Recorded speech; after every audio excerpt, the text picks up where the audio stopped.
যে নির্দেশনা রয়েছে, যে স্ট্যান্ডার্ড রয়েছে, সেই স্ট্যান্ডার্ড মেনটেন করে একটি আন্তর্জাতিক পর্যায়ে নিয়ে যাব পর্যায়ক্রমে। পাশাপাশি বাই দিস টাইম আমাদের মহিলা ক্রিকেট বা আমাদের যে মহিলা বিপিএল বা আমাদের যে বিপিএল এর ম্যাচ, সেটাও এখানে অনুষ্ঠিত হবে ইনশাল্লাহ। দীর্ঘদিন কি কারণে এই স্টেডিয়ামকে একটি জরাজীর্ণ অবস্থায় ফেলে রাখা হয়েছিল সেটাও আপনারা অবগত রয়েছেন। বর্তমানে আমরা এই শহীদ চান্দু স্টেডিয়ামকে আইসিসির যে নির্দেশনা রয়েছে সেই নির্দেশনা মোতাবেক এবং আইসিসির যে স্ট্যান্ডার্ড রয়েছে আন্তর্জাতিক একটি স্টেডিয়ামের যেই সুযোগ সুবিধা থাকা দরকার, সেই আদলে এটিকে তৈরি করার জন্য, এটিকে আবার পুনর্গঠন করার জন্য আমি এখানে আজকে উপস্থিত হয়েছি এবং আমার সাথে আমার ক্রীড়া পরিষদের এবং স্পোর্টস মিনিস্ট্রির কর্মকর্তারা রয়েছে এবং আমাদের এখানে সাংসদ হিসেবে আমাদের বাদশা ভাই রয়েছে, আমাদের জেলা প্রশাসক সাহেব রয়েছেন এবং স্থানীয় আমাদের অনেক নেতৃবৃন্দ রয়েছেন। পাশাপাশি ক্রিকেট বোর্ড থেকে আগত রয়েছেন, আমাদের পরিচালক রয়েছেন একজন, আমাদের সিও রয়েছেন এখানে। সো আমরা সবাই মিলে একমত হয়েছি যে এই শহীদ চান্দু স্টেডিয়ামকে আন্তর্জাতিক মানের একটি স্টেডিয়াম হিসেবে তৈরি করার জন্য আমরা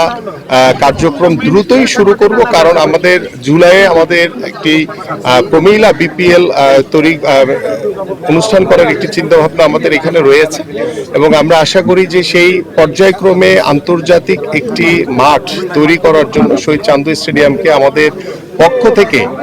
যা যা করণীয় আছে আমরা সকল সুবিধা ইনশাল্লাহ নিশ্চিত করব। এই শহীদ চান্দু স্টেডিয়াম এটি আন্তর্জাতিক মানের একটি ক্রিকেট স্টেডিয়াম ছিল, বাট সেটিকে আবার আগের জায়গায় ফিরিয়ে আনার জন্য আইসিসির যে পরিকল্পনা রয়েছে, আইসিসির যে স্ট্যান্ডার্ড রয়েছে, সেই স্ট্যান্ডার্ডকে মেনটেন করে আমরা খুব দ্রুত সময়ের ভিতরে এই শহীদ চান্দু স্টেডিয়াম একটি আইসিসি যে নির্দেশনা, সেই নির্দেশনা অনুযায়ী আমরা একটি আন্তর্জাতিক ক্রিকেট স্টেডিয়ামের আবার সেই রূপ আমরা খুব দ্রুতই দিতে পারবো বলে আমরা বিশ্বাস করি। পাশাপাশি আপনারা জানেন যে বগুড়াতে কোনো আলাদা কোনো জেলা স্টেডিয়াম নেই এবং এটি আমি জানি যে বাংলাদেশের একমাত্র জেলা যেখানে কোনো একটি স্টেডিয়াম আলাদা তৈরি করা হয়নি। এবং কেন করা হয়নি দীর্ঘ 17 বছরে সেই ইতিহাসে আমরা যাব না। আমরা খুব দ্রুতই আমাদের মাননীয় প্রধানমন্ত্রী যে নির্দেশনা রয়েছেন যে আমরা 64টি জেলায় আমরা যে স্পোর্টস ভিলেজ তৈরি করব, সেটি প্রথম ধাপে আমরা আমাদের 8টি বিভাগ, পাশাপাশি আমাদের 2টি অঞ্চল রয়েছে ফরিদপুর এবং কুমিল্লা সহ, আমরা এই 10টি জায়গায় আমরা প্রথম যে আমাদের যে আগামী জুনের যে অর্থ বছর, সেখানে আমরা আশা করছি যে আমরা আন্তর্জাতিক মানের যে আমাদের যে স্পোর্টস ভিলেজ তৈরি করার যে পরিকল্পনা রয়েছে ইনডোর সুযোগ সুবিধা সম্পন্ন, সেটি আমরা রাজশাহী বিভাগেরটি আমরা ইনশাল্লাহ আমাদের এই বগুড়ায় আমরা নির্মাণ করব। সেই বিষয়ে ইতিমধ্যে আমরা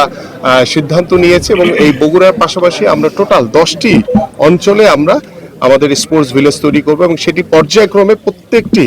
জেলায় জেলায় নির্মাণ করা হবে এবং পাশাপাশি 495টি উপজেলায় আমরা মিনি স্টেডিয়ামের আমাদের কার্যক্রম চলমান রয়েছে। আমরা 125টি ইতিমধ্যে হস্তান্তর করা হয়েছে এবং 201টির কার্যক্রম চলমান রয়েছে এবং থার্ড ফেজেও আমাদের বাকি যে মিনি স্টেডিয়ামগুলো রয়েছে সেগুলোরও কার্যক্রম আমরা দ্রুতই শেষ করতে পারবো। বিগত সময়ে কি হয়েছে আপনারা সকলেই অবগত আছেন, বাট আমাদের মাননীয় প্রধানমন্ত্রী যেটা প্রতিশ্রুতি দিয়েছেন সেটা একদম দ্রুত সময়ের ভিতরে তিনি সেই পদক্ষেপ গ্রহণ করে সেই বাস্তবায়নের লক্ষ্যে কিন্তু ইতিমধ্যে আমরা কার্যক্রম শুরু করেছি। এবং এখানে দেখেন ফ্ল্যাগ লাইটের অবস্থা ভালো না, এখানে ড্রেসিং রুমের অবস্থা ভালো না, এখানে গ্যালারির যে বসার যে জায়গাগুলো রয়েছে সেখানে অনেক জায়গায় আমরা জরাজীর্ণ অবস্থায় দেখছি এবং এই জায়গাগুলোকে এবং আমাদের মাঠ এখানে নতুন করে আমাদের যেই সকল সুযোগ সুবিধা প্রয়োজন, ড্রেনেজ সিস্টেম থেকে শুরু করে সকল সুযোগ সুবিধা সম্পন্ন করে আমরা এই শহীদ চান্দু আন্তর্জাতিক যে স্টেডিয়ামটি সেটাকে আন্তর্জাতিক মানের করার জন্য আমরা কাজ শুরু করব। সেটি রাতারাতি কখনোই সম্ভব না। আমরা খুব দ্রুতই, যেহেতু আমাদের ক্রীড়া পরিষদ থেকে আমাদের স্পোর্টস মিনিস্ট্রির কর্মকর্তারা এসছেন এবং আমাদের ইঞ্জিনিয়াররা এসছেন এবং